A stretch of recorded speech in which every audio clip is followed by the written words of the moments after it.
നിരവധി കുടുംബങ്ങൾ താമസിക്കുന്ന മാങ്കുളം ഗ്രാമപഞ്ചായത്തിലെ ആദിവാസി മേഖലകളിലൊന്നാണ് മാങ്ങാപ്പാറക്കുടി. റോഡോ മറ്റ് യാത്രാ സൗകര്യങ്ങളോ ഇല്ലാത്ത ഇവിടേക്ക് വാഹനങ്ങളെത്തുന്നത് പുഴ മുറിച്ചു കടന്നാണ്. കാൽനട യാത്രയ്ക്കായി ഒരു ചെറിയ പാലം പുഴയ്ക്ക് കുറുകെ സ്ഥാപിച്ചിട്ടുണ്ട്. വേനൽക്കാലത്ത് വാഹനങ്ങൾക്ക് എളുപ്പത്തിൽ പുഴ മുറിച്ച് കടക്കാമെങ്കിലും മഴക്കാലമായാൽ യാത്ര പ്രതിസന്ധിയിലാകും.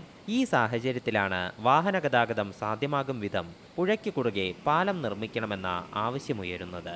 മഴക്കാലം പിടിച്ചു കഴിഞ്ഞാൽ ഈ ആറ് കടക്കാനായിട്ട് ഭയങ്കര ബുദ്ധിമുട്ടാണ്. ഇതിനപ്പുറം 10-50 വീടുകൾ താമസിക്കുന്നുണ്ട്. അവർക്ക് എന്തെങ്കിലും അസുഖം വന്നു കഴിഞ്ഞാൽ അടിമാലിക്ക് ആശുപത്രി കൊണ്ടുപോകാൻ ഇവിടുന്ന് പുഴ എടുത്തു വേണം കടക്കാനെന്ന് പറയും. കുടിയിൽ നിന്നും ആനക്കുളത്തെത്തിയാണ് ആദിവാസി കുടുംബങ്ങളുടെ പുറം ലോകത്തേക്കുള്ള യാത്ര.